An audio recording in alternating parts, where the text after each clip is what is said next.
Սան Ֆրանցիսկոյում բեռնատարը որոշել էր դառնալ զենք բախվելով դարպասներին, ոստիկաններն արձագանքեցին մետաղին մետաղով, վարորդը վիրավորվել է։ Ինգլվուդում կրակը շենքը փոշու է վերածել, հրշեջների հերոսական պայքարում երկուսը տուժել են։ Լոս Անջելեսը նոր հրշեջ ղեկավար ունի, Ջեյմի Մուր, որը խոստանում է հրդեհներ կանխել եւ չդառնալ մամուլի հիդլայն։ Թրամփի որոշումները դատարաններում են, գվարդիականները սպասում, արդյոք կշարժվեն դեպի քաղաքներ, թե կմնան սպասման մեջ։ Կառավարությունը փակ է, տնտեսությունը փակուղում, միլիոնավոր ամերիկացիներ վտանգի տակ, կարող են անգամ մնալ առանց սննդային աջակցության։ Գնաճը փոքրինչ զիջել է, բայց բենզինը թանկանում է, շուկան շարունակում է մնալ անկայուն։ Պատժամիջոցներով հարված Կոլումբիայի նախագահ Պետրոին կոկայինի հարցում չափազանց առատաձեռն լինելու համար։ Միջազգային ճակատը Լոնդոնն էր, դաշնակիցները խոստացել են Ուկրաինային ավելի շատ զենք, իսկ Զելենսկին հայտարարել Մոսկվային կվերադարձնենք իրականություն։ Այս եւ այլ լուրերի մանրամասները հաջորդիվ։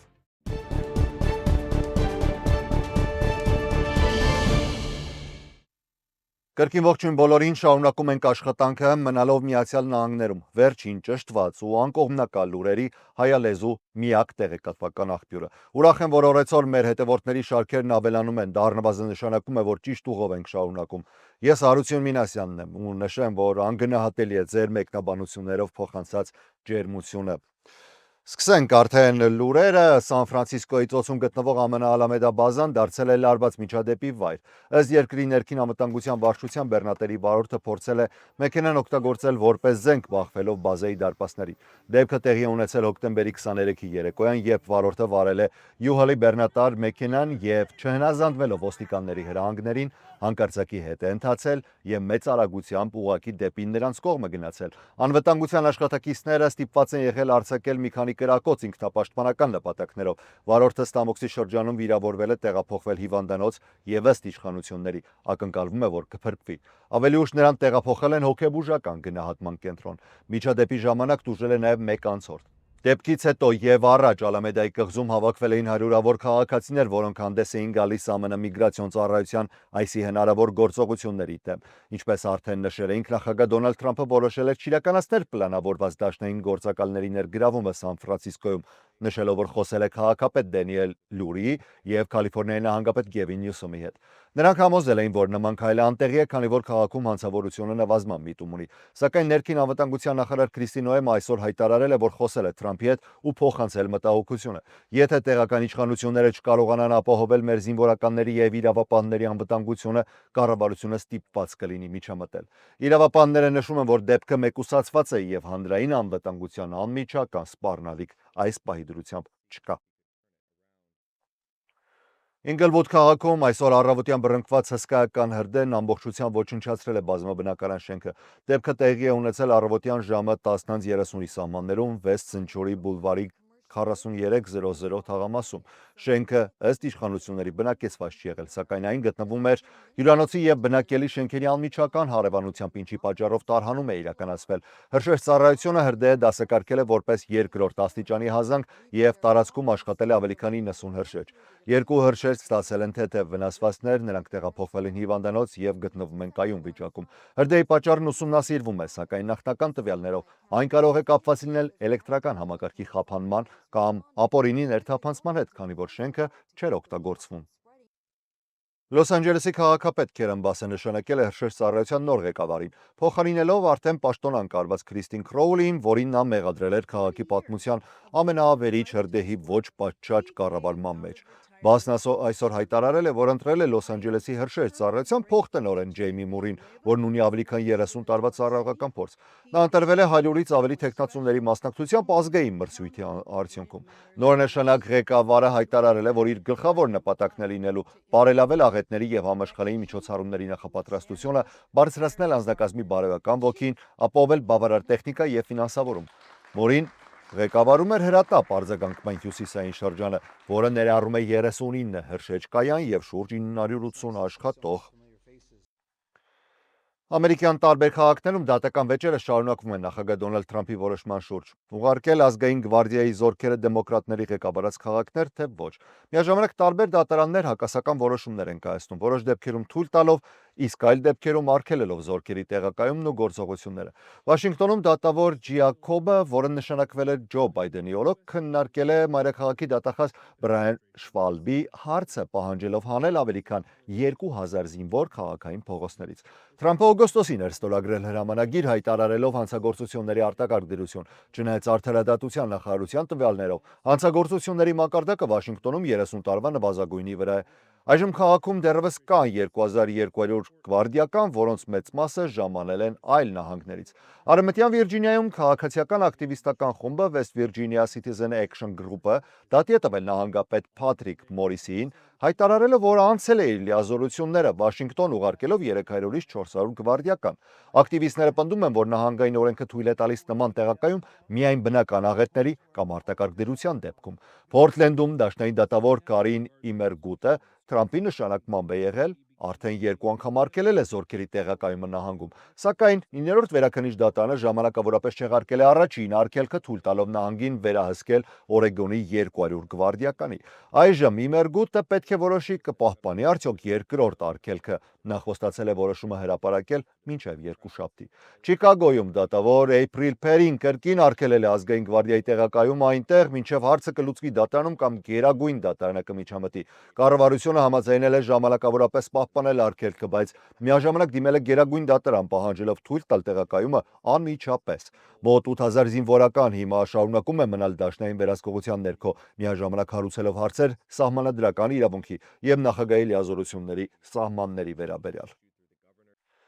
Թողարկման այս հատվածում առանձնատուկ շնորհակալություն եմ հայտնում մեր գործընկերներին։ Մեր հզոր թիմին վերջերս միացել է նոր անդամ, բայց հիմնարար արժեքների իսկական պահապան՝ Կերիս Մամ Սպեքրին։ Ամենայում իմ երբևէ չգիտեմ ձեզ մոտ ոնց, բայց փորձած ամենահամեղ լավաշն ու հացը կհանդիպեք բոլոր հայկական խանութներում հենց այս անվանմամբ, բայց եթե այցելեք Թոնրատուն, Մամս լավաշը ձեզ նույնիսկ նվեր կտան։ Հասցեն 1117 South Glendale Avenue։ Իհարկե խորին երախտագիտություն նաև մեր բարեկամներին Ասատրյանց ռեստորանին և Կոզանյան Meat and Liquor Market-ին, մշտական աջակցության և համագործակցության համար։ Իսկ հիմա շարունակենք լուրերը։ Միացյալ Նահանգներում շարունակվող կառավարության փակումը հասել է 24-րդ օրվան և քաղաքական կողմերը դեռևս չեն կարողանում գտնել որևէ լուծում։ Սա արդեն դարձել է երկրի պատմության երկրորդ ամենաերկար կառավարական փակումը։ Սենատի նիստը վերջին անգամ գումարվել է 5շաբթի, սակայն ընդհատվել է մինչև երկուշաբթի կեսօր, ինչը նշանակում է, որ փակումը անխուսափելիորեն կշարունակվի առնվազն ևս մեկ շաբաթ։ Փակման հետևանքով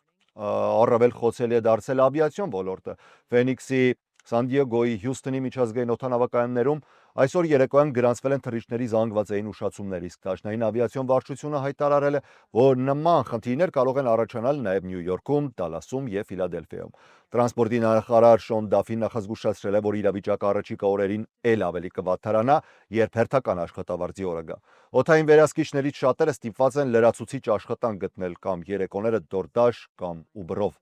գումար վաստակել։ Ամերիկյան հասարակության ամենախոսելի խավը նույնպես կանգնած է լուրջ վտանգի առաջ։ Այսօր թերևս սրա մասին խոսել եմ։ Եթե փակումը շարունակվի, նոյեմբերի 1-ից ավելի քան 40 միլիոն մարդ կարող է կորցնել SNAP սննդային օգնության ծրագրի վճարումները։ Եթե առաջիկա օրերին որևէ քաղաքական համաձայնություն չկայանա, փորձագետները զգուշացնում են, որ երկրում կարող է սկսվել լայնածավալ տնտեսական և սոցիալական ճգնաժամ, որը կազդի միլիոնավոր ընտանիքների վրա։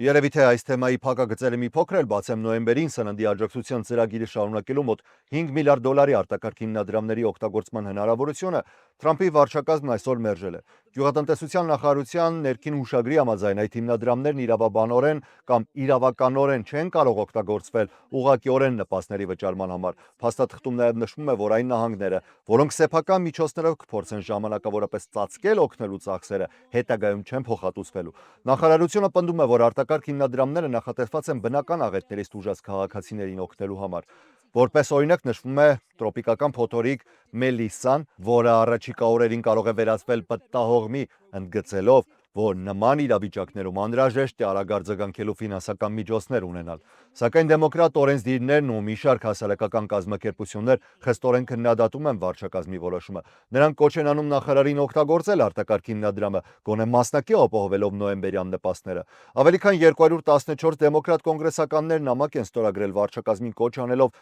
չկասեցնել SNAP-ի վճարումները և չանտեսել ամերիկյան ընտանիքների կարիքները։ Մեկ այլ նախարարություն արդեն աշխատանքին է վիճակագրական տվյալները հրապարակել ու սպառողական գների ինդեքսը ասում է, որ սեպտեմբերին աճել է 0.3%-ով, ինչը մի փոքր պակաս է, քան կանխատեսել էին տնտեսագետները։ Այս ցուցանիշը տարեկան գնաճը հասցրել է 3%-ի, որը թե փոքր-ինչ բարձր է օգոստոսի տվյալներից, սակայն ընդհանուր համարվում է կայունացման նշան։ Տնտեսագետների կարծիքով այս տվյալները հնարավորություն են տալիս դաշնային պահուստային համակարգին հաջորդ շաբաթ շարունակել տոկոսադրույքների նվազեցման քաղաքականությունը տնտեսությունը խթանելու նպատակով։ Հաշվետվության համաձայն գնաճի գլխավոր պատճառը եղել է բենզինի գների աճը, որը զգալի ազդեցություն է ունեցել ընդհանուր ցուցանիշի վրա։ Միևնույն ժամանակ վարձավճարների բարձրացման տեմպը զգալիորեն դանդաղել է, ինչը օգնել է զսպել ընդհանուր գնաճը։ Սակայն ներմուծման մաքսատուրքերը շարունակում են այդուամենայնիվ բարձրացնել գները հագուստի, կենցաղային տեխնիկայի, կահույքի և սպորտային պարագաների շուկայում։ Եթե հաշվարկից բացառվեն սննդի և էներգետիկայի գների տատանումները, ապա բազային CPI-ն աճել է 2%-ով, ինչը փոքր-ինչ ցածր է օգոստոսի ցուցանիշից։ Այս դանդաղ աճը վկայում է, որ սպառողական գների ճնշումները աստիճանաբար թուլանում են, և դաշնային պահուստային համակարգը կարող է ավելի վստահ գնալ տոկոսադրույքների նվազեցման ուղղությամբ։ Սպառողական գների զեկույցը նախապես պետք է հրապարակվեր հոկտեմբերի 15-ին, սակայն կառավարական շարունակվող փակման պատճառով տվյալների հրապարակումը հետաձգվել էր։ Նախագահ Դոնալդ Թրամփի վարչակազմն այսօր հայտարարել է Կոլումբիայի նախագահ Գուստավո Պետրոյի, ինչպես նաև նրա կնոջ, որդու և մտերիմ խորհրդականի նկատմամբ պատժամիջոցների մասին։ ԱՄՆ գանձապետարանի օտարերկրյա ակտիվների վերահսկման գրասենյակը OFAC-ը հայտարարել է, որ Պետրոյի և նրա ընտանիքի բոլոր ամերիկյան ակտիվները սառեցված են, իսկ նրանց արգելվելու է որևէ ֆինանսական գործարք ԱՄՆ-ի քաղաքացիների կամ ընկերությունների հետ։ Սկոտ Բեսենտը հայտարարել է. նախագահ Պետրոյի իշխանության գալուց ի վեր Կոլումբիայում կոկաինի արտադրությունը հասել է վերջին տասնամյակների առավելագույն մակարդակի։ Այն ողողում է Միացյալ Նահանգները և սպանում ամերիկացիներին։ Պետրոն թույլ է տվել, որ թմրակարտելները ծաղկեն և մերժել է այս գործողությունները դանդաղեցնել կամ դադարեցնել։ Նրա խոսքով Թրամփի վարչակազմը ուժեղ քայլ է անում պաշտպանելու ամերիկյան հասարակությունը և ցույց տալու, որ Միացյալ Նահանգները չի հանդուրժի թմրանյութերի ներհոսքը։ Պետդեպարտամենտի խոսնակ Թոմի Պիգոտն էլ հավելել է. մենք աչք չենք փակի Պետրոյի նարկոահաբեկիչներին համակրանք ցուցաբերելու և նրանց հզորացնելու վրա։ Թմրակարտելները և զինված հանցավոր խմբավորումները պետք է պատասխանատվության ենթարկվեն։ Պատժամիջոցների հրապարակումից հետո Կոլումբիայի նախագահ Գուստավո Պետրոն արձագանքել է X հարթակում իսպաներեն գրառմամբ. Տասնամյակներ շարունակ պայքարելով թմրանյութերի ապօրինի շրջանառության դեմ, այսօր ես ստանում եմ այս պատժամիջոցը և այն երկրի կողմից, որին մենք այնքան օգնել ենք կոկաինի սպառման կրճատման գործում։ Խորը պարադոքս, բայց ոչ մի քայլ հետ։ Ավելի վաղ Պետրոն պնդել էր, որ Միացյալ Նահանգների կողմից Կարիբյան և Խաղաղօվկիանոսյան տարածաշրջաններում իրականացված հարձակումների հետևանքով զոհվում են անմեղ քաղաքացիներ, ինչը ըստ նրա խախտում է միջազգային իրավունքը։ Սպիտակ տունը հերքել է այդ պնդումները, նշելով, որ բոլոր գործողությունները նպատակաուղղված են եղել միայն թմրանավերի դեմ պայքարին։